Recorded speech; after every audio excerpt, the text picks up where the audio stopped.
What's up, everybody? This week I'm joined by Greg as we sit down to talk about a generation-defining album, Nevermind by Nirvana. That and a whole lot more is to come, because maybe I am the one who loves all your pretty songs. Welcome to the show.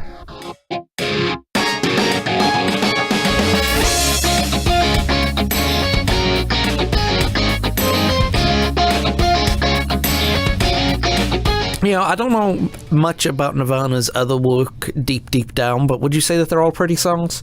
I mean, if you're Chad Channing, the scorned original drummer of the group, the Pete Best of Nirvana. Yeah, right. Well, him and Jason Everman, who was briefly in the band. Yeah, got a little spurned, but you know. Oh, that's what happens when you leave a band just before they become successful. But the what is it? It's Pete Best. It's Scott Rayner. Yeah, all those guys. I can't remember his name. I think it's John Dupenmeyer, something close to that. Green Day's original drummer. Ooh. First two albums, yeah, they started pushing real hard to get on the road because they knew that they were about to hit it big. And their drummer's like, dude, look, I got a family, I got a good job. I can't. I just can't do that. So they got Trey Cool, who was a stoner, slacker, high school dropout. It's like, hey man, you want to tour on the USA and play drums? He's like, okay. Jeez, yeah. So yes, trip down drummer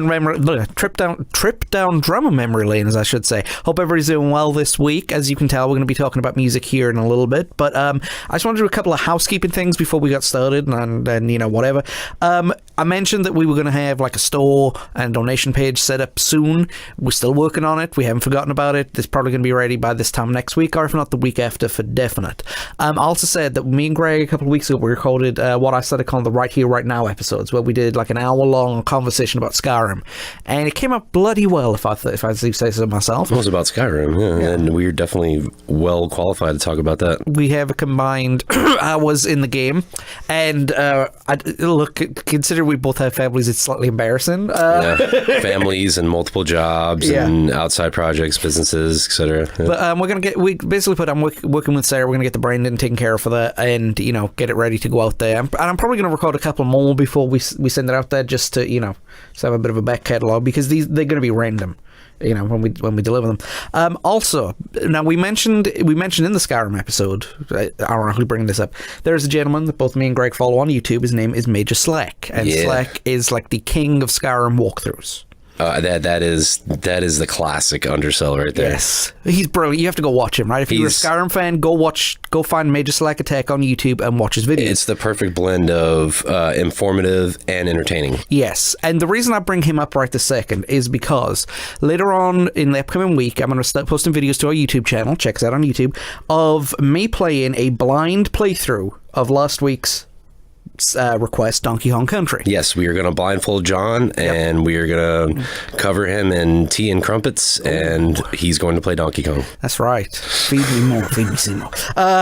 But the reason I brought it up is because it's not going to be a walkthrough. It's going to be a blind playthrough. There is a difference in a walkthrough and a blind playthrough. Yeah. A lot of the things you see on YouTube are blind playthroughs. And they'll say it's a walkthrough, but it's just some dude stumbling and bumbling around. What happens if I I died? Okay, let me reload. No, that's a blind playthrough, not a walkthrough. It's like those instructional videos that you used to get. You know what I mean?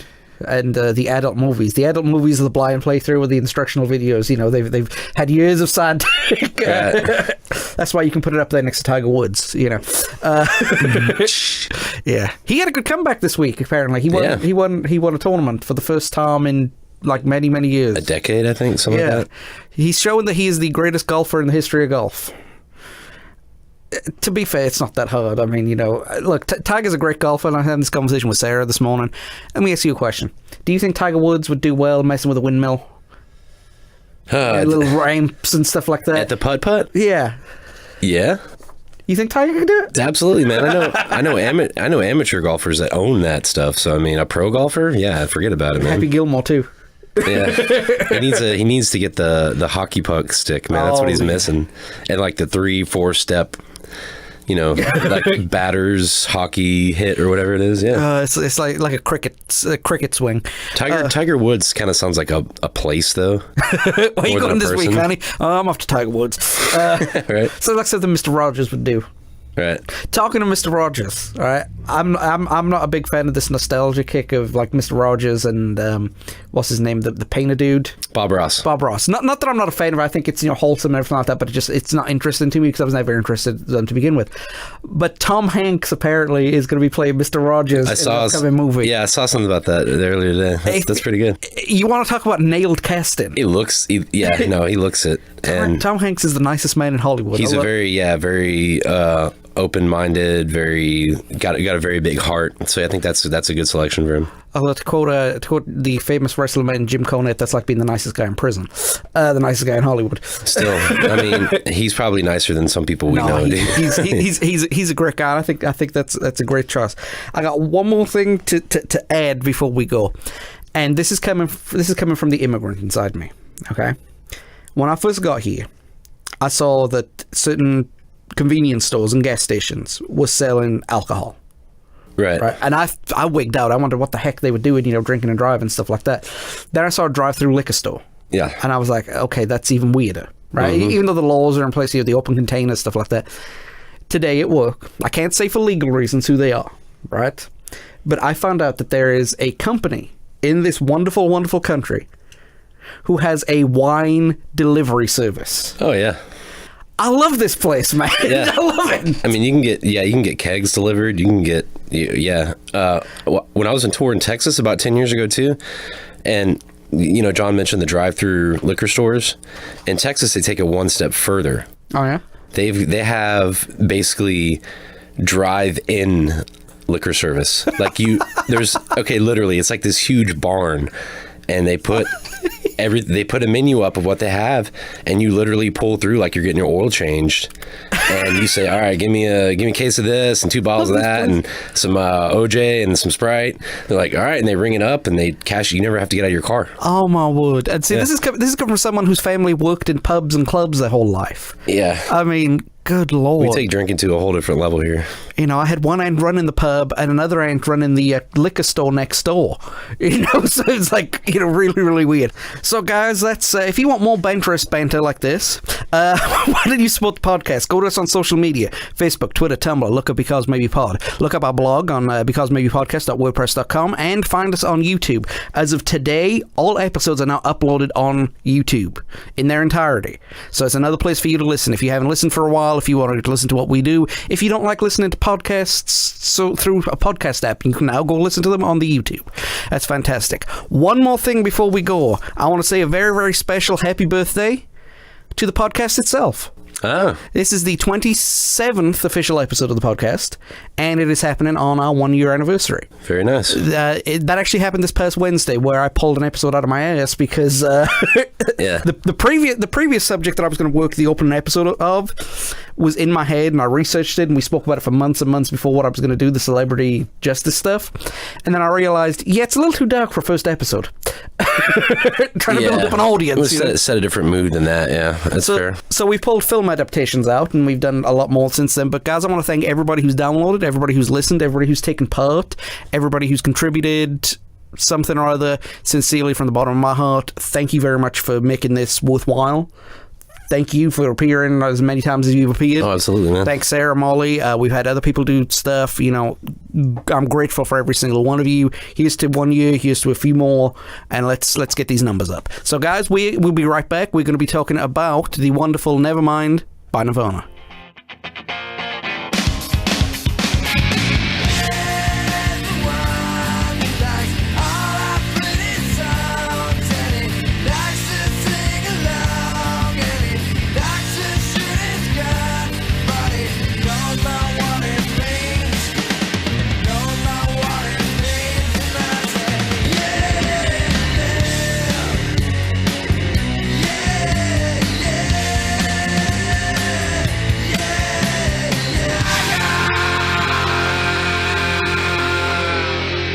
Review. Review Corner. All right, guys, thanks for taking time to listen to this. We are about to talk about, as we mentioned earlier on the show and last week, we are going to be talking about Nevermind by Nirvana, the quintessential album of a generation for any 90s kid out there. It's hard to talk about this one from my point of view, not because of anything, you know, I mean, we mentioned the Britpop, blah, blah, blah, but nothing like that. It's just, it's such an iconic album, and it's such an important album that, you know, it's hard to get started on it. So that's one of the reasons why I grabbed Gregg for this one, because Gregg is like Mr. As I've shown that I'm Mr. Oasis, he's Mr. Nirvana. Yeah, you know? Well, I don't know if I'd say Mr. Nirvana, but I did follow the band very closely, and still listen to them all the time. Yep. I've read several biographies about Kurt Cobain and about the band, so I feel like I have, I don't want to say a unique insight, but an informed insight. Yeah. You know more than your average bear. I mean, maybe so, and that's just out of pure fanaticism, because Nirvana was the band that got me into rock and roll music. I didn't listen at all to rock and roll before Nirvana. Really? Not at all. Huh. Interesting. Yeah. Before that, it was like dance, R&B, hip hop, that sort of thing. And here's why. I was born in the early 80s during that awkward like hair metal, cock rock, whatever you want to call it, era. Yeah. And I didn't, like Winger and Motley Crue, Guns N' Roses. I just couldn't get into that. I just wasn't for me. And then the only other rock that I knew of was like, AC/DC and like Led Zeppelin and, some good bands, but it wasn't my cup of tea at all. But when I first heard Smells Like Teen Spirit for the very first time, like, absolutely life-changing. Absolutely life-changing. There's some great bands and AC/DC. Yeah. No. Yeah, no, AC/DC's great. I just, don't really, not a fan personally, but I respect what they've done. Slightly dated. Sure. But I mean, they're a Hall of Fame band. They've had multiple like gold and platinum records. They've toured the world countless times. I mean, I respect them. You can have respect for someone without being a fan of them. I mentioned this gets me laughed at, but I mentioned my respect for Justin Bieber at one point. Oh, he's an actual musician. Because what people don't know, he's a classically trained pianist, a drummer, a guitarist, bass player. All right, he sings music that I don't like. And he writes his own stuff, and he knows how to write. I mean, you got to give him that at least. It's one of those, if your criteria for respect for a musician is all of these things, you have to respect him. Sure. Yeah. But I was one of these people who heard of Nirvana. Because let me go back to my thing very briefly. When Nirvana was popular, and I was between 8 and 10. And my life at that time was nothing but football. Yeah, baseball for me too. Yeah, I didn't really listen to music that much. It was whatever my sister was listening to, and I love my sister to death. But her musical tastes changed with the wind, and they did it even then. So like I was listening to things like 1 week it'd be a bunch of Madonna, then it would be Queen, then it would be and I just didn't find anything for me. And the first time, like you, the first time I heard Smells Like Teen Spirit, I thought it was a fantastic song. But it was one of those songs that I know the song, but I don't know the artist. Yeah. But I know the artist, but I didn't realize they did that song, if that makes sense. Right, so that's actually a contrasting perspective as compared to me. Yeah. In a way, when I think of Nirvana, the last thing I think of is Smells Like Teen Spirit. True. But not that it's a bad song. No. That's It's a signature song. It is, but at the same time, there's like 40 or more songs that are better. It's their creep. It's their Wonderwall. Sure.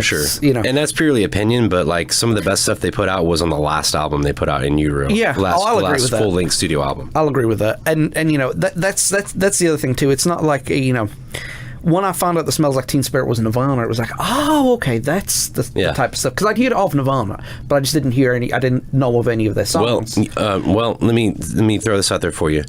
The reason that you may have heard of Nirvana, seeing you're from Europe, is that there was a band in Europe in the late 80s named Nirvana. Yes. That was a touring entity.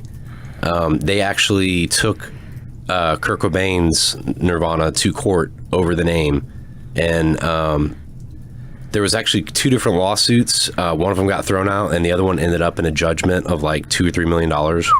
And then Kurt was quoted later on, towards about a year before his suicide, maybe just a few months before the taping of the Unplugged session, that he was annoyed because he ended up having to pay millions of dollars for a name that he didn't really like that much anymore. Oh, so yeah. So that could be. I don't know if you heard of the actual Nirvana or that one, but it's one or the other. But either way, you knew. There's a few bands like that. There's Blink and Blink 182. Yeah. And then there's the Charlatans in the United States and the Charlatans in the UK. The UK Charlatans, when they tour the US, they either call themselves Charlatans UK or the London Charlatans, or the Manchester Charlatans, excuse me. So it's really, really weird. There's a band in town here in Shreveport called The Oasis. Yeah, and they're a 5-piece. Does one guy lean into the microphone and say Shine? No, but the dude from All American Rejects, that band that I saw. Yeah. Me and the wife went to go see Coheed and Cambria and Taking Back Sunday a couple months back, and the opening band, I think it was All American Rejects, can't remember. Oh no, it was Story So Far. I'm not really familiar with them, but their singer was doing his best Liam Gallagher the whole time. I sent a picture of it to John. That picture. He was all bent up and he had the big glasses on. He's like, yeah. That's gonna mess his voice up. It did Liam Gallagher. Oh, that was the cocaine and the alcohol. Yeah, but stretching your vocal cords every night and then shouting into the mic. None of it was helping. So let's get into the nuts and bolts of this real quickly. This was released in September. Actually, not that long. It was almost anniversary time. 24th of September, 1991. Yeah. It got to number 1 in the Billboard charts as high. Oh, that was 4 days ago. Yeah. Yeah. Wow. 5 by the time you listen to this. Jeez.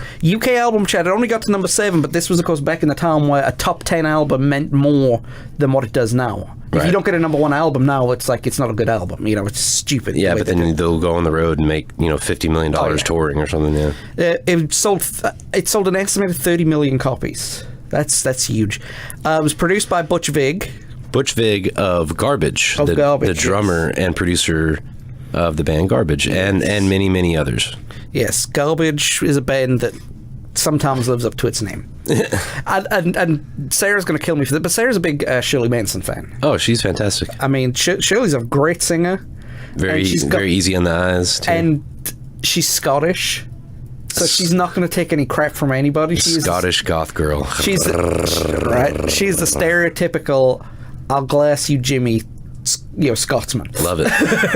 Absolutely love it. This was on the DGC label on the Geffen. Now, for British listeners, if they're not sure what that means, just think of Sony and Creation. Right, that'll probably be the thing. Yeah, sister parent. It's labeled as a grunge album, but it's also labeled as an alternative album. I kind of disagree with that slightly. I mean, and here's why. Alternative can mean anything, whereas grunge is more specific. Yeah, well, I mean, that was a blanket statement, I think, because in the beginning, they didn't really know what they had with that. Yeah. Because if you look at what came out right around the same time, Use Your Illusion 1 by Guns N' Roses came out. Yep. Metallica's Black Album. So the landscape was very, very different at that time, and this was basically the beginning of the Seattle scene that started up. So they didn't really know what they had, per se, but I would agree with you. Alternative, well, especially now, alternative means something completely different than it did 20 years ago. I can tell you that much right now. Because now alternatives like Neutral Milk Hotel and Imagine Dragons and, Jack White and people like that. And there's nothing wrong with them. I'm just... When I think of alternative, I'm thinking of Blink 182, stuff that shouldn't have been popular. The Used, but I don't know. They were creating their own genres. So that's just what happened. Yeah. So the grunge label came after this. Later, because the grunge, basically the moniker grunge was tagged on to that scene that emerged out of Seattle. Because the emerging fashion, these were Baroque musicians. They had ripped jeans, they had dirty hair, chain wallets. They had shirts with holes in them. They went to a lot of band shows. So they had concert T-shirts and Converse. Now, what wasn't Kurt Cobain homeless for a while? Yes, he was. He lived off and on couches. He lived with his aunt. He never moved back home though. He had a lot of internal problems with his both his parents. They divorced when he was real little, and Serve the Servants on In Utero kind of explains that, if you want a little insight on that. So yeah, it's that whole scene. I mean, ironically enough, that whole scene was kind of partly inspired by REM, which I never understood, because listening to those early REM albums, the first, like, listening to Green and Document, and, it just, they're not compatible, but I guess kind of like, I know I'm comparing it to Britpop, and I'm but there are similarities in terms of how it went out. The most weird inspiration was the inspiration. You know, and everybody in that scene, for the most part, got along with each other. Yeah, there was some unity there, definitely. Yeah, it was professional rivalry, but not personal rivalry. They were contemporaries. Exactly. Yeah. And if, like, somebody was a little different to the rest of them, they weren't shunned to the side. Because remember I mentioned that like, the Oasis concert in at Nebworth Park, they had, like, the Chemical Brothers and the Prodigy on there, who were not rock acts, they're dance acts. But that's for the genre, for the time, though. Yeah. That's like a timestamp show. Yeah. But yeah. But I mean, it's just that whole Seattle thing. I mean, the fashion that came out of it, like you mentioned, it's always the fashion that pushes the music. I think the music stands there, but then when you can look like your idol, it puts a face to it. Yeah. I mean, even to this day, I mean, Tara will rock around with a flannel shirt on and ripped jeans. I was about to say, I saw her the other day, and she was wearing ripped jeans, Converse, and a Nirvana t-shirt. Yep. I mean, literally looked like one of my chick friends in 7th grade. And the thing is, she's not doing it ironically either. She's not doing it as a fashion statement. No. She likes flannel shirts because they're warm. She doesn't wear it ironically, and she does like the music when she listens to it. It's classic now, man. Yeah, I mean, that's the thing. But I mean, kids these days listen to the bands that we listened to growing up the same way we listened to, like, Pink Floyd. And the Doors. I had friends that were into, like, Jimi Hendrix, the Doors, and stuff like that. When you hear your favorite song on the oldies station, that's when, ooh. Yeah, it hurts every time, man. But so the album's a follow-up to Bleach. I've only listened to a handful of tracks. Have you listened to the whole album? Oh yeah, many times. Is it good? Is it a good base, or is it just something that could be considered throwaway? It's an essential for the diehard Nirvana fan. I think the casual listener will find it lower quality and kind of raw. Okay. But I think that adds a certain kind of... It adds legitimacy to it. Well, it adds a... I mean, I guess you could say that. I'm talking like more of... it's true to the heart. Okay. I mean, the whole thing was recorded for under $600. Dang. It was done in one day. The album features Jason Everman on the album cover and in the album credits. However, he did not play on the album. The reason he was added to the lineup was because he had money, and he was able to fund the money for the album. Gotcha. To which, to my understanding, he has still not been paid back for to this day. Coley, give him his $600. Right. So got it. They added him to the liner notes and to the photos in the album to make him feel more welcome in the band. Yeah. But he didn't pick up a stick. No, not for that album. He was part of their European tour later that year. They after the release of Bleach, they got signed to an A&R subsidy, like an indie type label whose name escapes me right now.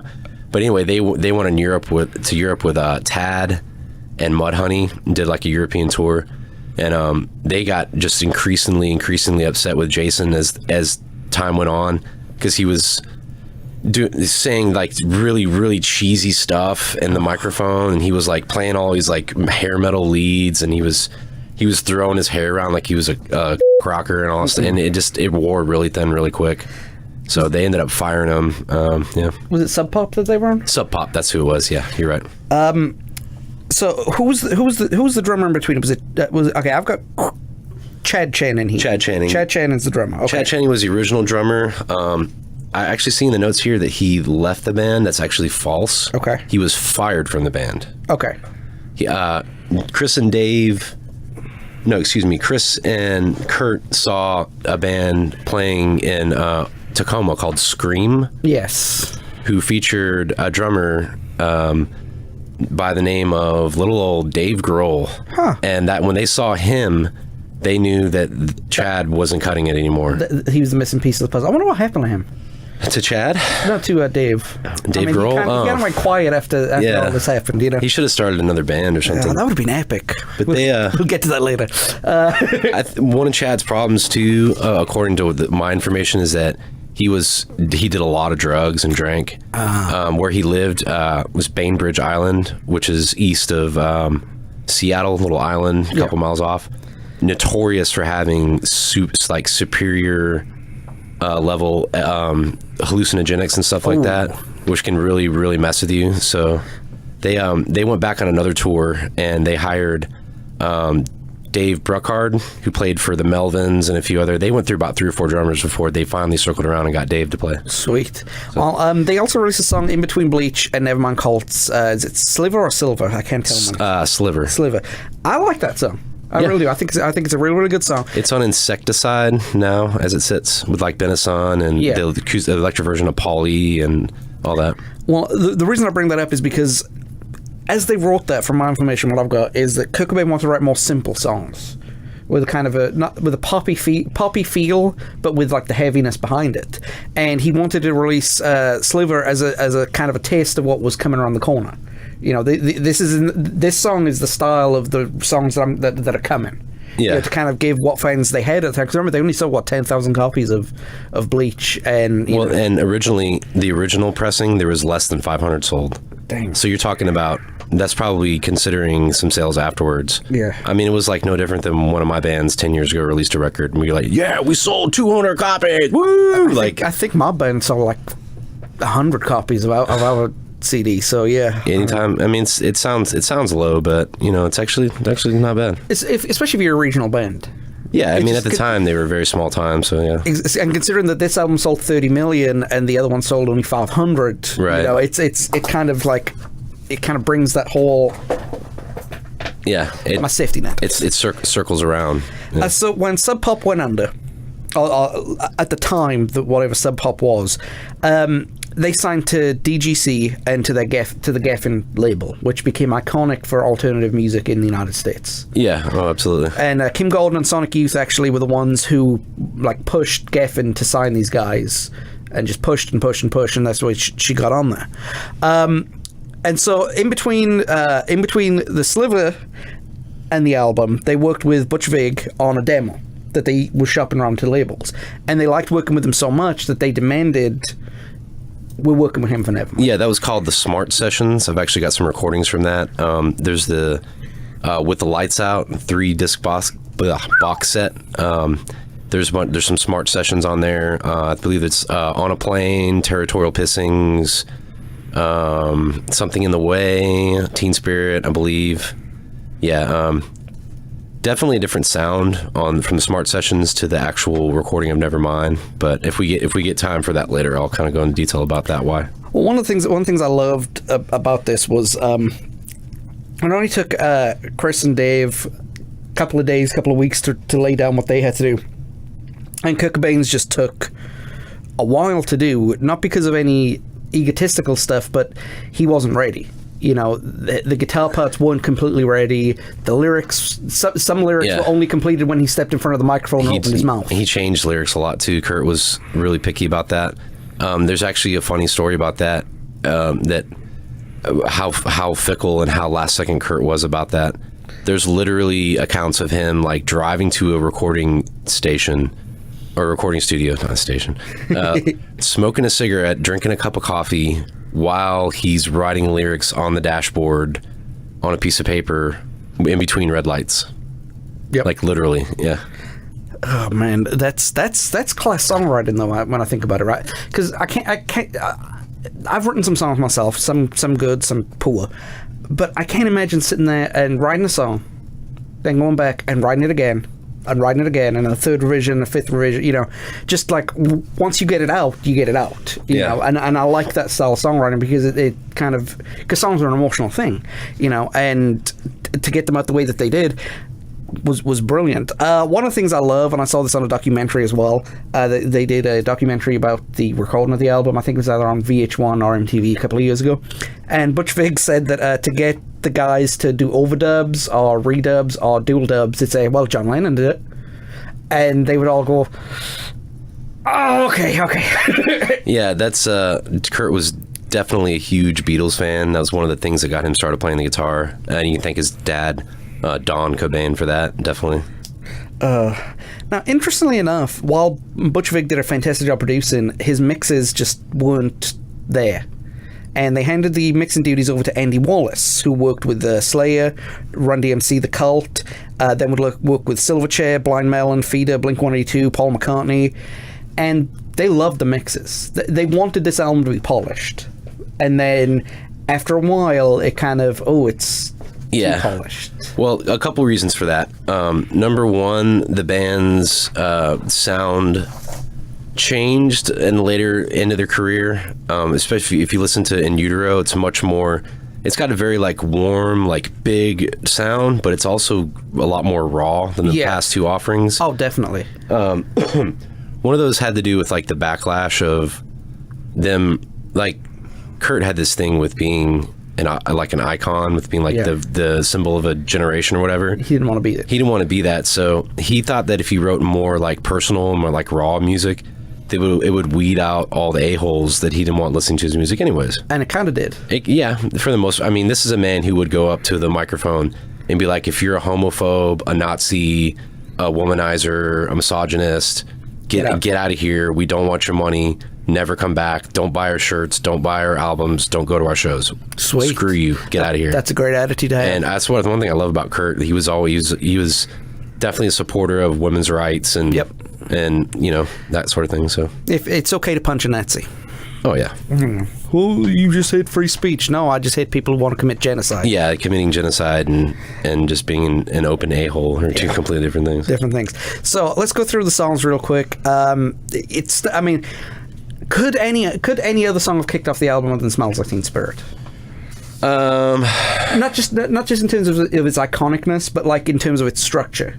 You know, you start off with, it kind of is a taste. The opening sequence is a taste of how the whole album is going to go. You've got the low bit, not the low bit, the quiet in air quotes bit. Yeah. Then you've got the really really loud bit. Then you've got back to quiet again, which kind of was good dynamics. Yeah, which was systematic of pretty much every song on there. That was kind of formulaic in the 90s though, because I don't know if you're super familiar with Korn. Yeah, I know enough Korn. Their debut single, "Blind," starts off with the little ride cymbal.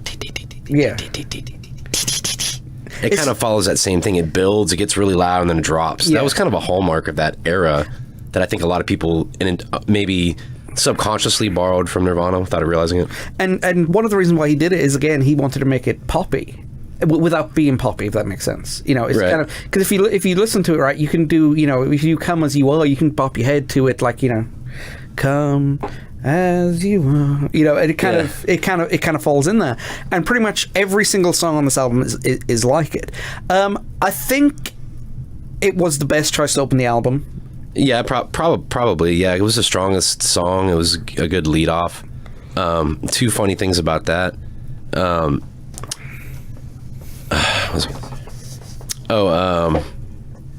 Kurt came up with the main riff for that, the opening riff, when he was listening to Boston. More Than a Feeling by Boston. So he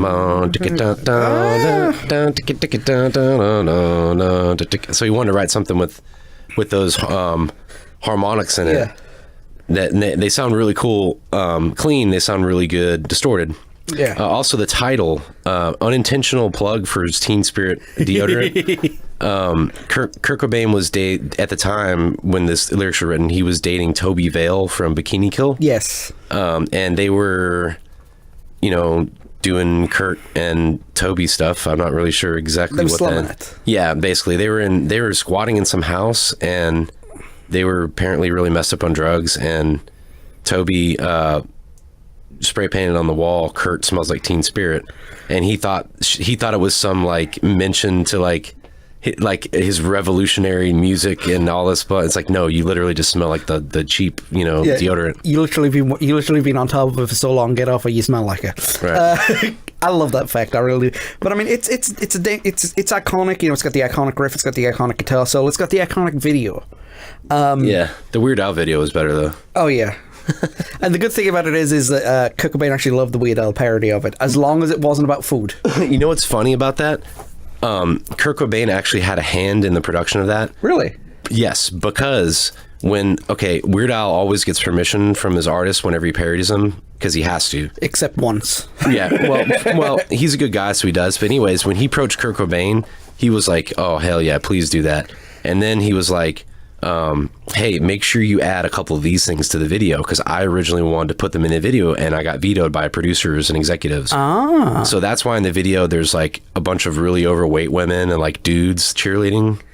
It's like a litany. Okay, yeah. Because that's what Kurt wanted. He wanted it to be for everybody. Yeah, he wanted smoking hot chicks. He wanted overweight, average women. He wanted dudes, black, people. white. Yes, he wanted people.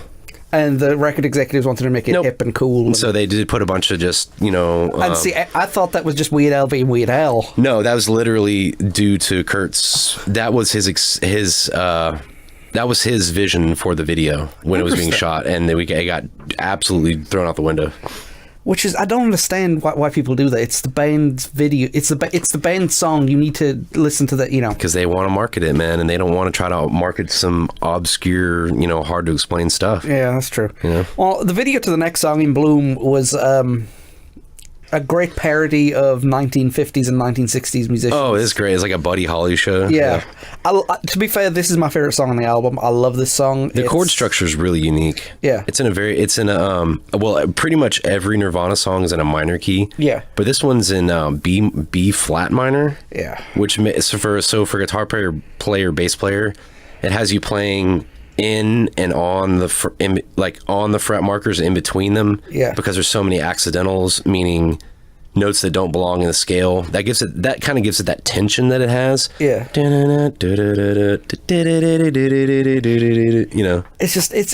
It's a great song. It is a great song. It feels like, look, I'm going to confess right now. I've listened to this album hundreds of times. Yeah. To this day, I've always had a problem deciphering Kurt Cobain's lyrics. Yeah. And this was another one. I can only pick out snippets. Not that that's a bad thing, but I mean, but the reason I like this is just the energy and the drive to it. It's nice and I don't want to say slow, but it's like, moderate. It's moderate. It's where Smells Like Teen Spirit is fast paced. This one is more solid, should we say? Yeah, I really love the guitar dropout in the verses too. Yeah. I love it when bands make use of silence. Yeah. I was actually doing that in band practice yesterday when we were writing a song. I dropped out for a couple of measures and they're all looking at me and I was like, it just sounds really cool when I come back in. It's some of the energy sucks out and then boom, drops back in. They were really, really good at that. Yeah, they were, and that's a good example of that. Come As You Are. Cool video. I personally, I would say don't like it, but I personally think that this song is not as good as it's made out to be. And it's only opinion, but it's just, I don't know why. It's just something about it that just doesn't do it for me. Yeah. I don't know.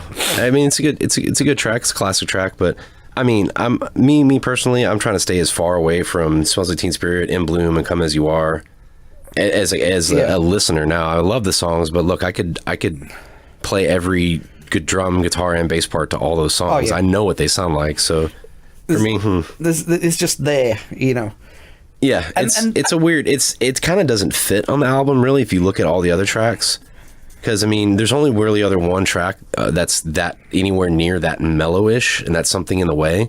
But that's totally different. That's an orchestral piece. This guy's got orchestral stuff behind it, acoustic. So it's a good closer. Lithium, though. I mean, Lithium and Come As You Are could be, I guess, brothers, so to speak. I always thought Lithium was a really, really clever song. Yeah.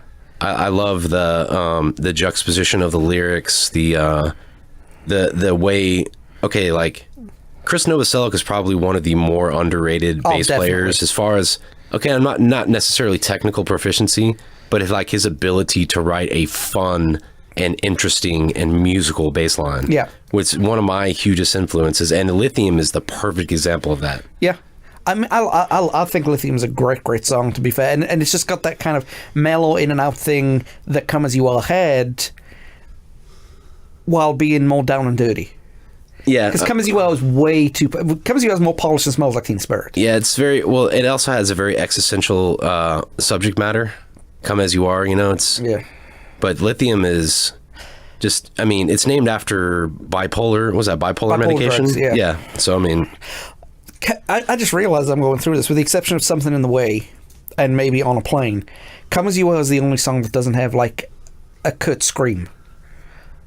And what I mean by that is, like, territorial pissings and... Just like that smells like Teen Spirit, Our Denial, the In Bloom, yeah.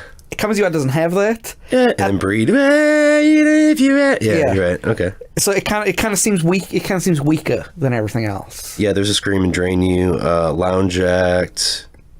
Stay Away. I don't think there's one in Lounge Act or On a Plane. Because Lounge Act and... no, wait, Lounge Act. Oh, yeah, there's a whole entire verse of Scream. Forgot about that. Yeah, I think you're pretty much right there. On a Plane doesn't have one either. That's one of my favorite songs to play at open mic night. But on a Plane has more depth to it though, because it's got the more layers, it's got the more distortion and everything like that. It's got backing vocals. There's not a lot of backing vocals in this album either, even though Dave Grohl was the first member of Nirvana to add live backing vocals. Fun fact: Kurt was the sole singer for the band for about 3 years. Interesting. Yeah. It's always harder to do if you're a drummer as well. Yeah, it's definitely a challenge, but Dave can pull it off. Well, he's a transplanted drummer. He actually started off as a guitar player. Was a guitar player for many, many years. A lot of people don't know that about him because obviously they know him as Dave Grohl from Nirvana. They think of him as a drummer. Fair enough. But he was the original guitar player for the band Scream.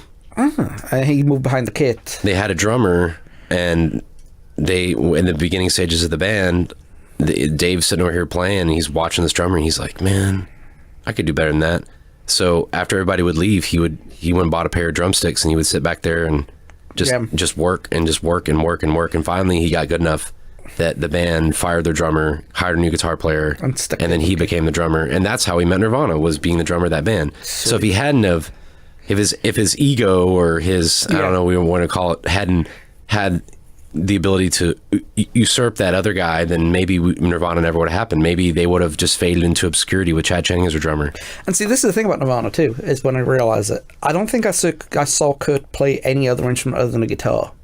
Right. But Novoselic played accordion and guitar. Dave Grohl played bass and guitar and the drums. I think Pat Smear even put some keys down at some point. Yeah, Pat Smear's very, very talented too. He's a very quirky guy, but hey, he's talented. A heck of a guitarist for 108 years old.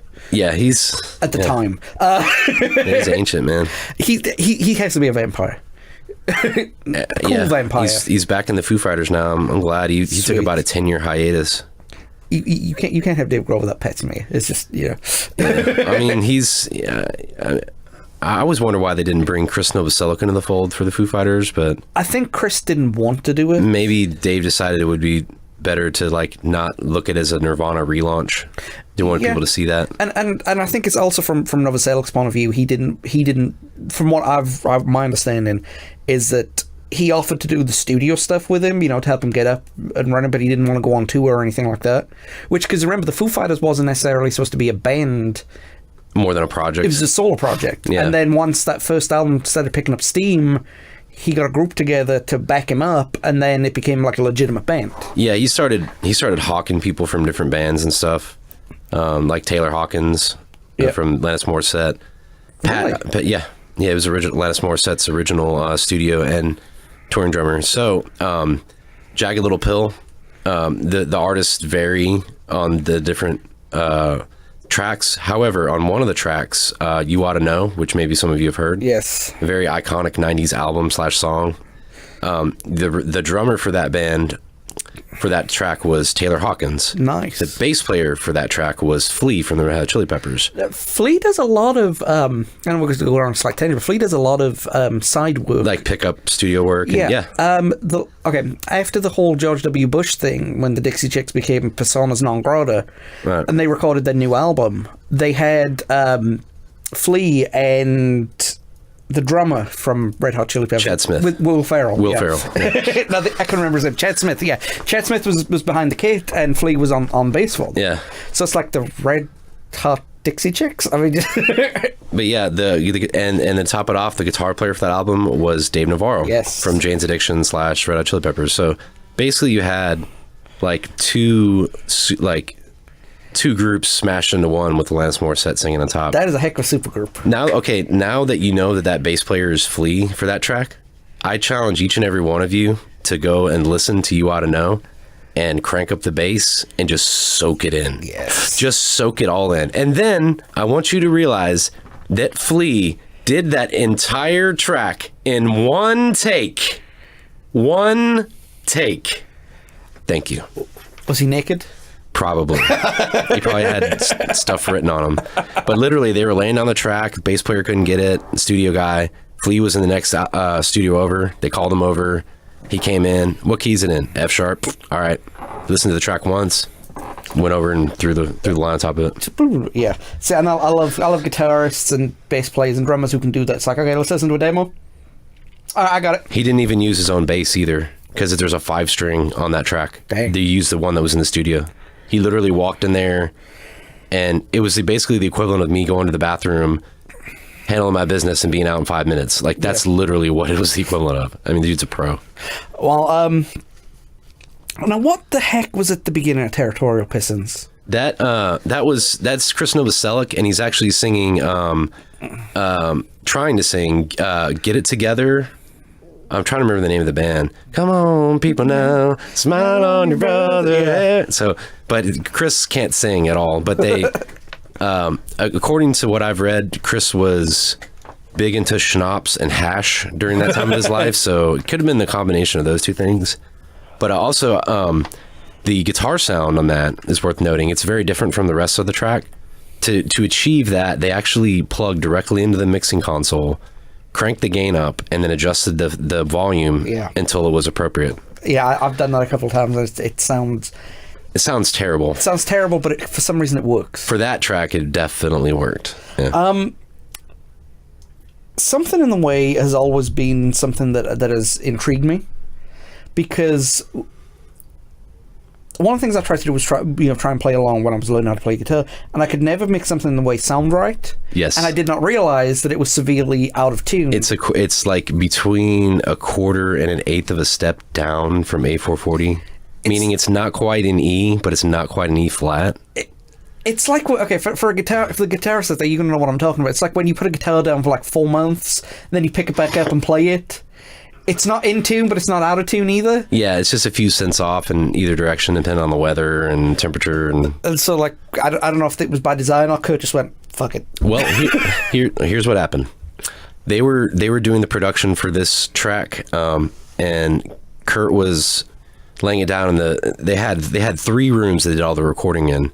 They had a drum room, then they had a vocal booth, and they had like the main area where they do all the strings and stuff. Well, Kurt was in the vocal booth, basically just laying down the scratch tracks, which is basically you lay it down, then you go back and you redo it at a better quality. You just basically frame it out. Demo, basically. Yeah, right. Couldn't get it to sound right, and Kurt got really, really frustrated, so they took a break. So Kurt puts this really nice Martin guitar he was playing down, goes out and sits in the control room, basically where we're sitting right now in our studio, where the mixing board and all the computers are. Long story short, Kurt starts messing around with the song on the guitar, and he's like singing it like so quietly that you could barely hear his tongue like moving across his lips, just barely doing it. So Butch Vig was like, stop. And then he went and grabbed 2 microphones and put them both right in front of him where he stood or where he sat. And that's what you hear on the album. And because that guitar hadn't been played in a while, it was an old guitar, it was a little bit out of tune. But that emotion that he captured was so good that they just retuned the whole track to fit it. And see, it didn't even have a 6th string, it had 5 strings. Yeah, you can hear it. Yeah. You can definitely hear it. Yeah, that's what I mean. I love hearing stories like that from studios, I mean, Something in the Way is a very, very emotional song, and it's like, I think it was the perfect way to end the album. Absolutely. Right? As we said, Smells Like Teen Spirit is probably the best way to open it. All the energy, it's like at that point you're spent. Yeah. You're drained, and it's just like... Well, especially if you listen to it, man, like, there's a lot of allusions to, like, Kurt's past and difficulties he's had throughout his life. It was catharsis. Yeah, on a plane. I mean, like that one and a couple other ones are about him struggling with addiction and like the issues with his dad and his mom. That the resentment that he has to them for divorcing. Was he having his stomach problems at this time? Yeah, his stomach problems actually started right around the European tour. Probably stress induced. They could never really find a problem with it. And a lot of people say, oh, well, maybe it was because it was the heroin. Okay, well, let me just go ahead and clarify that. Kurt didn't start using heroin until he had the stomach problems. Yeah, I've heard that too, is that the heroin was the only thing that could take away the pain of the stomach problem. Because he'd been to dozens of specialists. He'd had scopes. He'd had surgeries, all kind of stuff. They could never find anything wrong. So he's like, to quote him directly, if I'm going to be feeling like an effing junkie and throwing up my brains all day, I might as well be one. Yeah.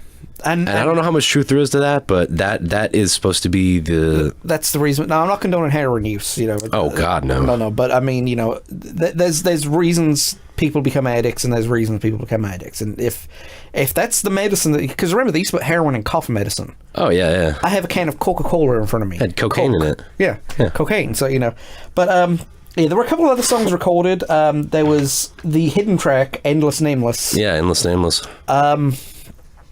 Originally called... Nice.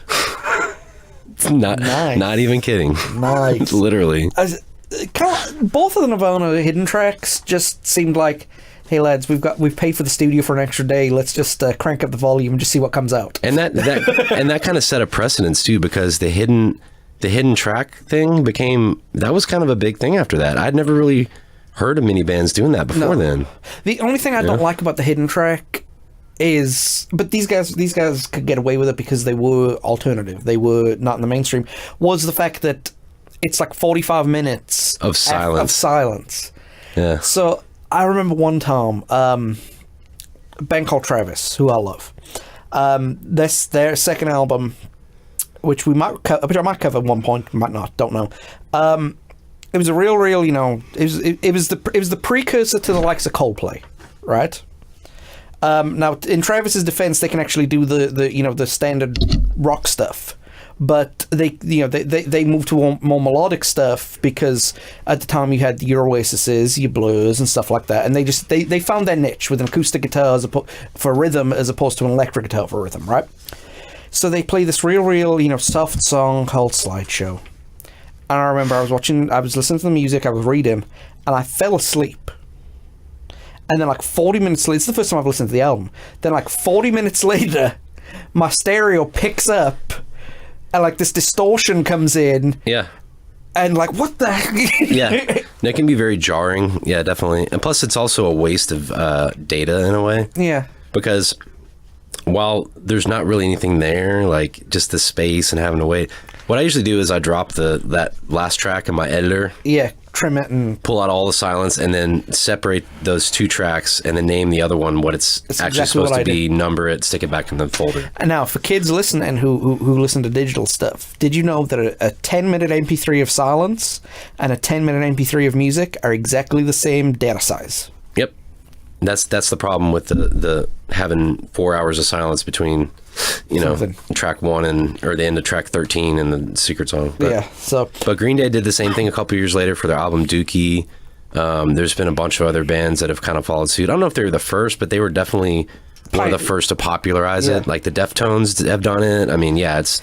In Britain, Robbie Williams did it. His first album, he put a secret song. His second album, he put a secret poem. And his third album, he literally had 35 minutes between the last track and the secret track. And the secret track was, oh, you were expecting something here.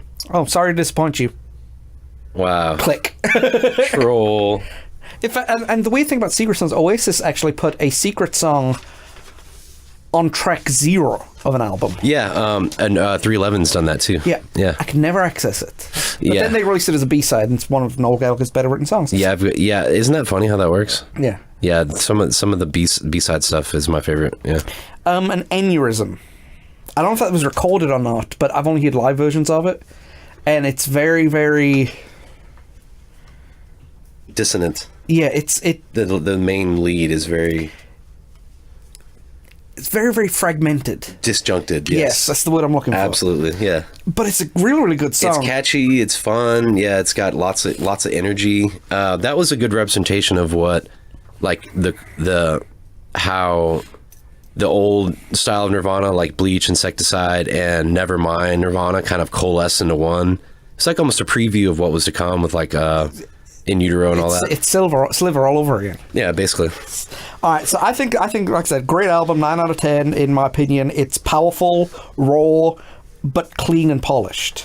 Yeah, much to the chagrin of the band. Yeah, but especially Cobain. His direct quote was, after listening to it, it sounds more like a Motley Crue record than a punk rock record.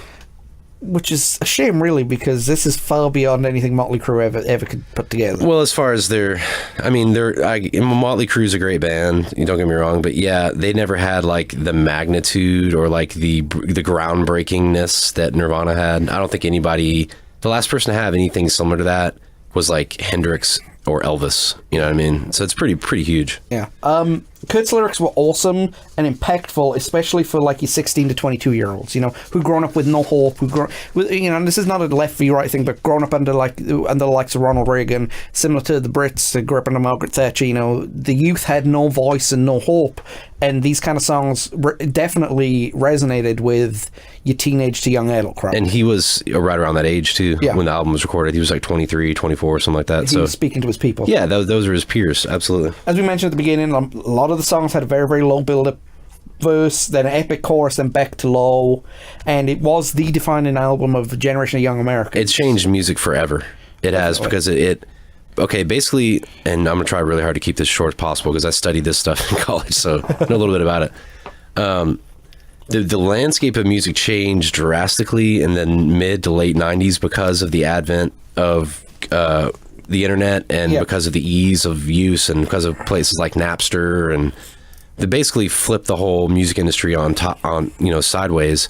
But Nirvana was one of those bands that kind of put rock style music back in the forefront, because you look at the top 10 for that year, it's like CNC Music Factory and Guns N' Roses and Metallica, and there's some good stuff up there, but there wasn't anything that was like rock. Guns N' Roses and Metallica excluded. The rest was like R&B, rap, pop, so it gave it a voice again. It's like when you see like a little weed growing up out of a concrete path, they were going to break through, regardless of whatever was said. I think they would have, just purely from Kurt's songwriting ability, but Dave Grohl is what propelled them into stardom. Yeah, absolutely.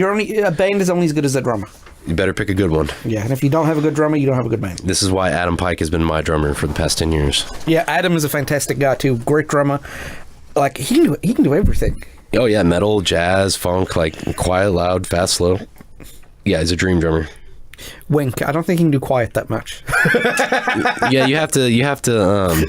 I'm just joking, man. You have to coax him a little bit, but he'll do it. And what, like we've mentioned, this basically put Nirvana on the map musically to the masses, and it spread that whole thing again. That whole 16 to 22 crowd, dug it. It gave him a voice, because look, there was a lot of us out there that, like myself, that were disenfranchised. Like, nothing really spoke to us. No. We didn't fit in with R&B and pop and rap, but we didn't really fit in classic rock and hair metal. And I think that's what all great rock, because I'm a rock fan, and I'm not going to say that other genres don't have it, but for some reason rock has always been a people's movement. Every time a new genre of rock comes in, it's always around a socio-political event. Yeah, because true rock and roll, if you go back and listen to Hendrix and Joplin and some of the other classic rock and rollers, and a lot of that was about taking down the man. Yeah. And thinking for yourself. And that's not being a sheep. That's what true rock music is. I think so. And that's why stuffy ass dudes in business suits listen to like Sousa marches all day. Yeah. Definitely. We've mentioned that In Utero was like the antithesis of Nevermind, which was the Nirvana follow-up. Very dark, but a very Scott lit joint. Very, very, very good. Poor choice of words. Scott lit joint. No, album by Scott Lit. Yeah. Very, very dark. Very different. Kurt's favorite album though of their very short catalog. It's a shame, really. They remind me of the Jam a lot, with the sense that they had albums, their albums, but they had a lot of tracks in between the albums that were only released on compilations or singles. Yeah, and they had 22 songs in pre-production for Nevermind, and only 15, including Endless Nameless, made the album. Dang. Full songs of this album we used in the Unplugged performance, which one day we will get to, because I really want to talk about that in depth. What, all Apologies, On a Plane, it would be Something in the Way, On a Plane, Polly, and Come As You Are. Oh, you're talking about from Nevermind. Yes. I thought you were talking about from In Utero. No. Okay. Yeah, a lot of people expected them to come out there and play Teen Spirit. Yeah, in fact, on one of the documentaries I saw on it, there's a girl like, oh my god, I would like totally love it if they played Smells Like Teen Spirit acoustically. And instead, they did like Meat Puppet covers, Meat Puppets covers, and like what was Where Did You Sleep Last Night? Was that Lead Belly? Lead Belly. Bowie. And here's the thing that showed two things. One, that Kurt Cobain had a great record collection. Yes. Two, the Unplugged format was starting to get stale, where you expected people to just show up and play the classic hits on acoustic instruments. He revamped it. Yeah, it's like it's me performing. Who gives a crap what we play? You know. Yeah, that's one of the reasons why Oasis brought a big brass band and orchestra onto their Unplugged performance. Well, his thing was too is like, you guys have already heard me do these songs, most of these songs. Yeah. Don't you want to hear me do something different? This is my chance to do what I want. So yeah, I'm gonna do a Bowie cover. I'm gonna do Meat Puppet songs. I'm gonna do Lead Belly. I'm gonna do some of our stuff and do whatever I want. I run this thing. Did you not know that? That's right. He is the man. I'm gonna ask a weird question. Okay. I'm gonna wrap up. Kurt Cobain's attitude towards the music press, the music industry as a whole, it wasn't necessarily, Kurt Cobain was gonna do it his way or no way. I've been watching a lot of Netflix, and one of my favorite movies is Man on the Moon. Do you think that Kurt Cobain is like the Andy Kaufman of music? In the sense that I'm going to do it my way. I don't care if people walk out if I'm going to be doing this song. Or as long as I do it the way I want to do it, Absolutely. I'm going to be happy. No, he always stayed true to himself. And admittedly, he had times where he was more pop-centered and he was more punk-centered. But that's just his influences hashing out. But there's one thing you'd always count on for Kurt. He was always going to be Kurt. Kurt would be Kurt. Always. All right. Thanks, man. Well, we've got a couple more things coming up, and we will be right back with you momentarily.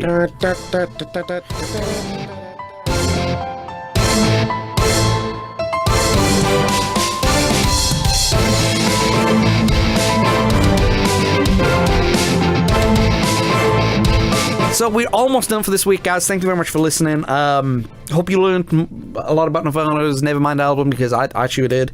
Greg, man, it was awesome to have you. Thank you for being on board. You were going to be joining me next week, and we're going to be talking about Mario Kart. Yeah. Lost many friends over that one. The dreaded blue shell. Well, I made a lot of friends during the first incarnation of Mario Kart with it, because I was so bad, everybody wanted to play against me. Right. But social media question for this week, I'm going to put it up on Sunday, and I'm going to get everybody to respond to it. You have to respond, because I need to know, does the Mario universe have too many spin-offs?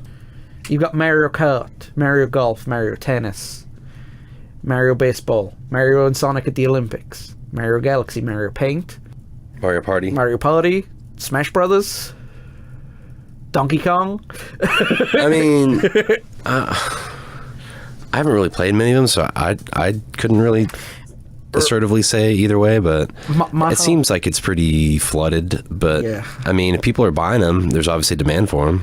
Yeah, so that's true. Then I'd say no. That's true. But supply and demand. But next we're going to be talking about Mario Kart 64. The reason I'm lumping them both together is because, number one, I'm not going to have enough material to do on one, not the other. But I'll have more than enough material to do two. But the real reason is it kind of showed, as we spoke about in the video game episodes last season, that the changing of technology, the changing of hardware, what you could do, what you couldn't do, and how it was moving forward. And there is a big difference between Mario Kart on the SNES and Mario Kart 64. Oh, yeah. And one of them is graphics. Yeah. And the ones on the SNES are better, in my opinion. Really? Yeah. But we will get to that next week. Greg, man, thank you very much for taking the time. We will, always. if you're on social media, Facebook, Twitter, Tumblr, look at Because Maybe Podcast, look up our YouTube channel and our blog. We're trying to get our numbers up. If you like what you hear, share it with your friends, share it with your family, share it with your grandma. I don't care. But guys, we've had fun. We will see you next week, and hopefully we'll have a whole bunch of answers on a lot of the questions that I raised in the beginning of the thing. So, hope you guys have a good week. We'll see you next time.